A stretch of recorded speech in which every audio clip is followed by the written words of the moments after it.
Então, paramos aí, não foi? Faço questão de ler novamente. A única constante é a mudança. Aprenda a amá-la. À medida que a taxa de mudança acelera, o resultado aparecerá caótico para os não iniciados. Mas há uma ordem elegante no caos. Poucos até agora aprenderam a reconhecer e a lucrar com isso. É aqui que o futuro reside. Essas palavras são muito, muito poderosas. E de alguém que era um gênio. Tá? Muito bem, então, como eu disse, o viver nos dias de hoje é caracterizado por 3 palavras. A complexidade, vivemos num mundo altamente complexo, é muito mais difícil você morar na cidade onde você mora hoje do que era 20 anos atrás. A velocidade, tudo acontece quase que na velocidade da luz, e a incerteza. De repente aparece uma surpresa, né? De repente aparece um cisne negro, né? Mais ou menos assim. Então, no mundo de hoje, nós não temos mais platô, como a gente tinha antigamente. O indivíduo era latifundiário e ficava latifundiário a vida inteira e passava aquilo para os seus herdeiros. O indivíduo era capitalista, ficava capitalista a vida inteira e passava para os herdeiros. A informação, ela fica velha, então ela tem que estar sempre renovando. E nesse mundo informático que nós vivemos, ou você está subindo ou você está descendo. Tá? Então não há mais platô. Ficar lá em cima, eu sou latifundiário, eu sou capitalista. Isso não existe mais. Então você está subindo ou está descendo na curva da vida. Não tem mais platô. Se você não estiver subindo, você estará descendo. Primeiro eu quero saber de que lado da curva que você está. Você está do lado azul, você está crescendo, ou você já está do lado vermelho? Eu não estou falando em termos de idade, não. Estou falando em termos de percepção, em termos de inteligência, em termos de capacidade intelectual. Você já parou de crescer, você está crescendo. Como é que fica isso? Você ainda tem energia para estudar muitas horas, etc. e tal. Certo? Mas uma coisa é certa, não há mais platô. Você agora tem que decidir aí. Você está do lado azul ou você está do lado vermelho? Você está crescendo ou você está diminuindo? Tá bom? Isso aí ajuda você a pensar nisso. E eu quero conversar com você sobre algumas verdades sistêmicas. Um sistema é tão forte quanto a sua parte mais fraca. O elo de uma corrente vai arrebentar no elo mais fraco. É aquele que eu tenho que me preocupar. Se eu quero fortalecer uma corrente, eu tenho que fortalecer o elo mais fraco. Se eu quero fortalecer um sistema, eu tenho que ver onde está pegando, onde é que o sistema é mais vulnerável. Não adianta eu ficar fortalecendo o sistema onde ele não é vulnerável. Eu tenho que fortalecê-lo onde ele é vulnerável. Lógica é um fator necessário, porém não suficiente para lidar com a complexidade. Eu disse para você o seguinte, que você não faz um bolo só com farinha, nem só com manteiga, nem só com ovos. São ingredientes necessários, cada um deles é um ingrediente necessário, mas não suficiente. Você não consegue fazer um bolo só com leite, ou só com açúcar, ou só com ovos. A lógica é um fator necessário, importante, muito importante, mas não é suficiente. A lógica está localizada quase que exclusivamente no hemisfério esquerdo. E tem gente que está indo muito bem, obrigado, grandes artistas, pintores, que estão trabalhando com o cérebro direito, que nós vamos ver aqui essa distinção daqui a pouco. A função é determinada pela estrutura, isso é muito importante. Não se faz foguete com estrutura de cadeira de balanço. A aerodinâmica de uma cadeira de balanço não serve para fabricar foguete, porque a estrutura determina a função. A estrutura sempre precede a função. Complexidade e incerteza são 2 lados de uma mesma moeda. Onde eu tenho complexidade, eu tenho incerteza. Onde eu tenho incerteza, eu tenho complexidade. Então, nós vivemos num mundo complexo, cheio de incertezas. Nunca teve tanta incerteza quanto hoje. De repente, muda tudo, como é o caso da Covid-19, que nós estamos experimentando, né? Então, todo resultado extremo tende a ser seguido por um outro mais próximo da média. Numa família aparece um filho gigante, o outro vai ser mais ou menos do tamanho da média da família. Quer dizer, todo resultado extremo tende a ser seguido por um outro mais próximo da média. E pensar em círculo é um dos ingredientes para o pensamento sistêmico. Eu tenho que ficar fazendo isso várias vezes. Não adianta eu pensar uma vez só. Eu tenho que pensar. E uma coisa interessante é você levar isso para o sono.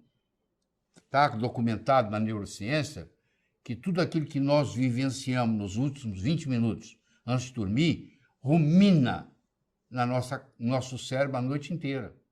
Se você faz uma pergunta e vai dormir, o seu cérebro lida com aquela pergunta a noite inteira. E quem sabe amanhã de manhã, quando você acorda, está indo tomar o café da manhã, vem a resposta.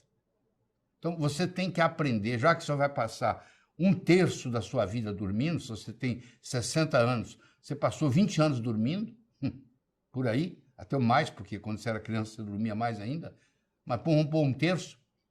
Então, como é que você faz para aproveitar do seu cérebro para resolver problema para você enquanto você está dormindo? Você acha uma boa ideia? Pois é, muito simples.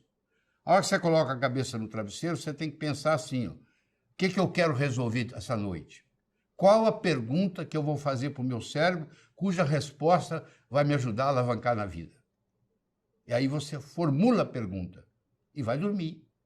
E o seu cérebro vai ruminar com essa pergunta a noite inteira. Amanhã, quando você estiver tomando café da manhã ou dirigindo para o trabalho, de repente vem. Quer dizer, se você não perguntar, o cérebro não responde. Você aprender a usar o seu cérebro enquanto você está dormindo, alavanca muita coisa na vida. E eu uso isso há muitos anos e eu acho isso muito eficaz. É uma coisa simples que você, ao colocar a cabeça no travesseiro, eu primeiro pergunto para mim mesmo, eu custei mais ou contribuí mais para o universo hoje?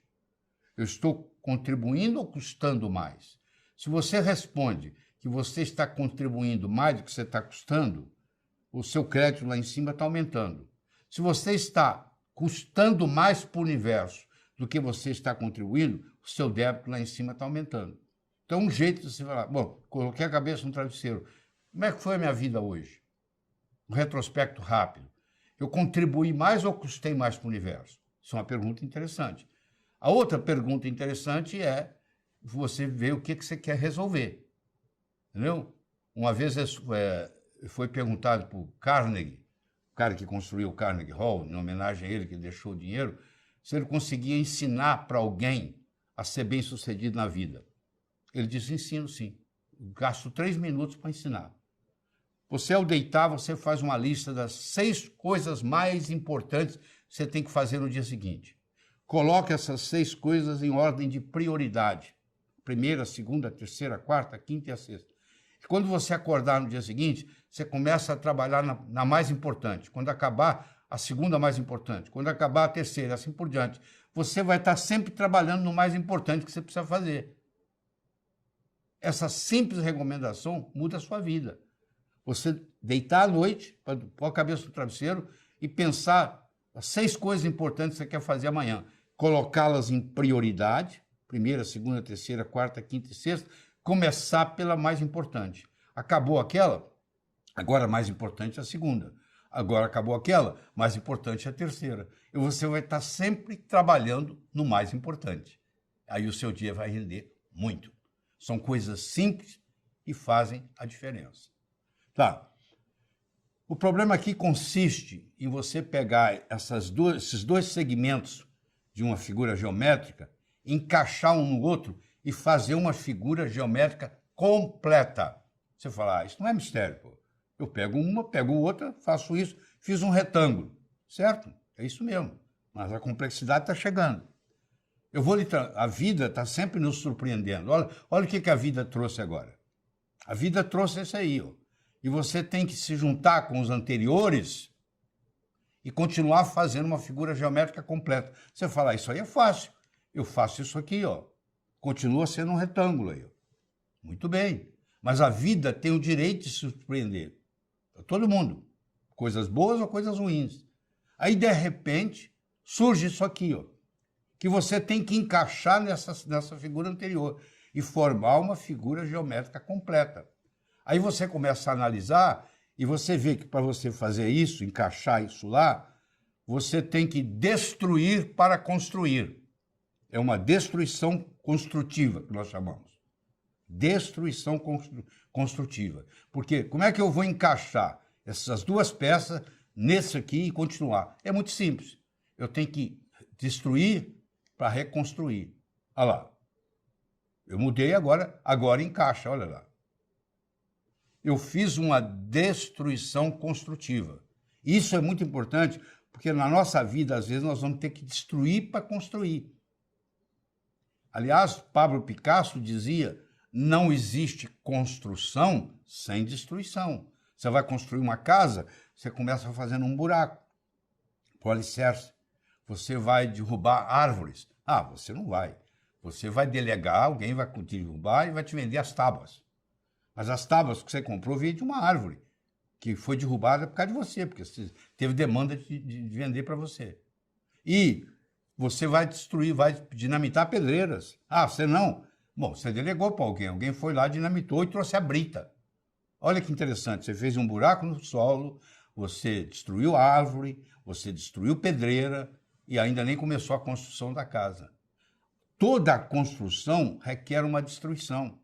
Às vezes, para eu mudar de patamar, eu tenho que largar a mão de coisas que eu vinha fazendo. Quais são as coisas que já são obsoletas na sua vida?